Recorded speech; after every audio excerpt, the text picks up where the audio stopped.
जोरदार तालियों से स्वागत करिए यूनियन मिनिस्टर अनुराग ठाकुर जी का।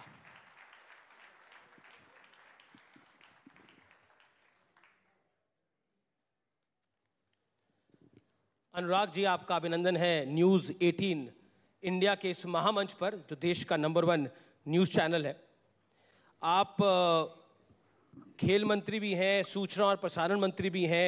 कॉमनवेल्थ खेल में इस समय भारत ज़बरदस्त प्रदर्शन कर रहा है, लेकिन एक तरफ तो कॉमनवेल्थ खेल चल रहे हैं, दूसरी तरफ विपक्ष कह रहा है ईडी का खेल भी चल रहा है। ये क्या खेल है? नमस्कार मित्रों, आपने सही सवाल पूछा कि आखिरकार ईडी की रेड या ईडी की जांच क्यों चल रही है।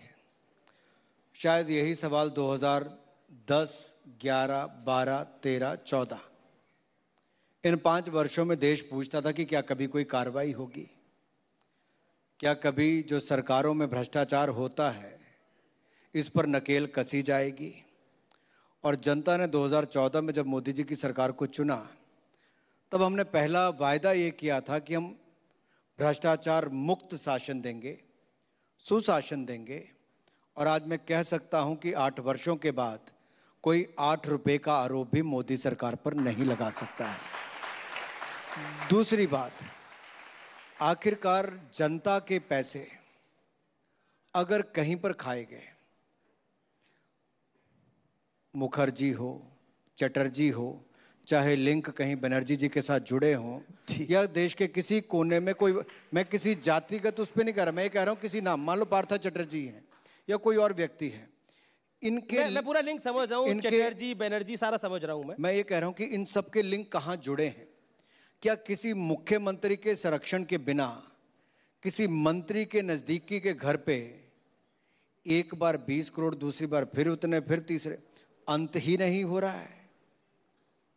और जब ये कट मनी की बात चलती थी तब लोगों को लगता था शायद आरोप लगते हैं, और जब चिट फंड की बात होती तब भी ऐसा लगता था। लेकिन चिट फंड घोटाला करने वालों ने बंगाल की ही मुख्यमंत्री ममता बनर्जी जी की बनाई हुई पेंटिंग 3 करोड़ रुपए में खरीदी। आप में से कितने लोगों की पेंटिंग किसी ने 3 करोड़ रुपए में खरीदी है? कोई ऐसा? यहाँ पर तो वैसे कोई यस बैंक वाला था तो उसने किसी एक परिवार वाले जो इतने वर्षों तक देश पे राज करते रहे, उनके लिए वैसा काम करने का उन पर भी देखिए, अब पार्था चटर्जी के पास तो नोट निकल रहे हैं, अब राहुल जी को और सोनिया जी को भी बुलाया जा रहा है ईडी द्वारा। उसके बाद इस समय जब हम बात कर रहे हैं तो नेशनल हेराल्ड हाउस और उसके 12 ठिकानों पर ईडी की रेड हो रही है। जयराम रमेश कह रहे हैं कि जिसे कहते हैं कि द्वेषपूर्ण भावना के साथ ये सरकार कार्रवाई कर रही है। चलिए, देश को ये तो पता चला नेशनल हेराल्ड के ठिकाने कितने हैं और इस पे कब्जा किसका है, कितनी शेयर कैपिटल थी और कितने की संपत्ति है। अमित जी, मेरा एक गिला आपसे है, जी, आपके चैनल से भी और कुछ बाकियों से भी। जी, आप लोग देश को बताते क्यों नहीं नेशनल हेराल्ड केस है क्या? किसने रोक रखा है आपको?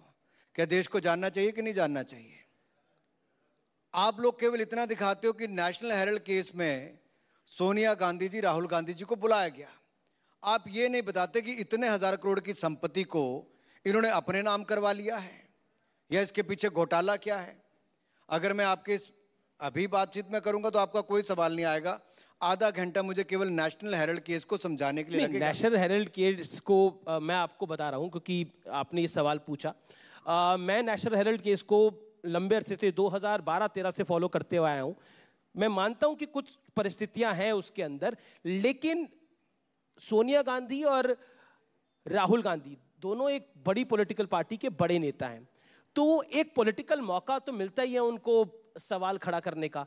वो कहते हैं कि ईडी का रुख कभी बीजेपी के किसी नेता पर नहीं होता, सिर्फ और सिर्फ विपक्ष की तरफ होता है। सत्येंद्र जैन पर होता है, पार्था चटर्जी पर होता है, राहुल गांधी पर होता है, सोनिया गांधी पर होता है, और बीजेपी का कोई नेता नहीं आता ईडी की रडार पर। ऐसा क्यों?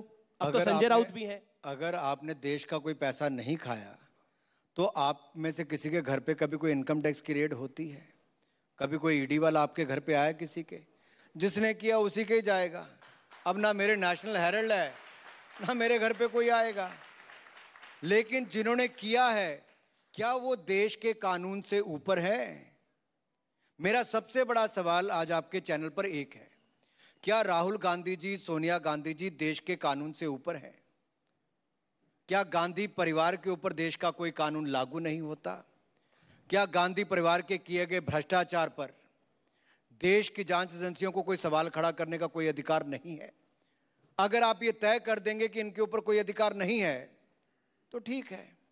कोई एक कांग्रेसी नेता आज तक आगे आकर नहीं बोला कि देश का कानून क्या सब लोगों के लिए एक जैसा है कि नहीं, तो फिर गांधी परिवार के लिए एक्सेप्शन क्यों? अशोक गहलोत ने तो बोला ईडी को सोनिया गांधी के द्वार जाना चाहिए था पूछताछ करने के लिए, वो बुजुर्ग हैं।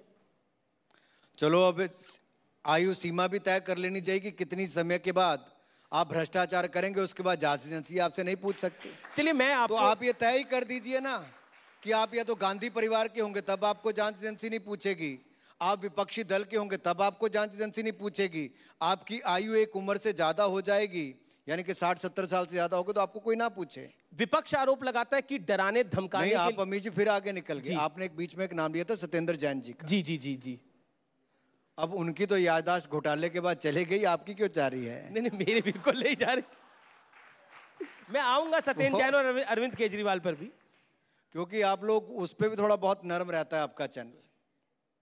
पंजाब में जो घटा जी, 3 महीने की सरकार नहीं हुई थी, 30 हत्याएं हो गई। 30 हत्याएं, गैंगस्टर जेलों में बैठ के लोगों को मार रहे हैं और अरविंद केजरीवाल जी अपनी सिक्योरिटी दिल्ली में बढ़ा रहे हैं। पंजाब के सिक्योरिटी वाले अरविंद केजरीवाल जी के साथ, पंजाब के मुख्यमंत्री से ऊपर अरविंद केजरीवाल जी का नाम आता है सिक्योरिटी लेने वालों में, और वहां मुख्यमंत्री तो बनाया लेकिन सलाहकार यहां से भेज दिया। पर भगवंत मान तो आपको दोस्त भी होंगे, सदन में भी रहे काफी समय तक, वो बड़ी घनिष्ठ मित्रता है। अब तो आपको बधाई देनी चाहिए, वो एक नए जीवन में बंधे हैं कुछ दिन पहले। चलिए, मैं इस मंच पे कुछ नहीं कहूंगा। जी जी, कुछ बातें प्राइवेट के लिए भी ठीक रहती, चाय पे कर लेंगे जी। लेकिन उनको बहुत सारी शुभकामनाएं। जी जी। और सरकार का इनिशियल पीरियड खत्म हुआ तो सोचा था वो अब कामकाज पे लगेंगे जी, और जब इनका इनिशियल पीरियड थोड़ा खत्म हो जाए तो शायद उसके बाद कामकाज पे लग जाएंगे।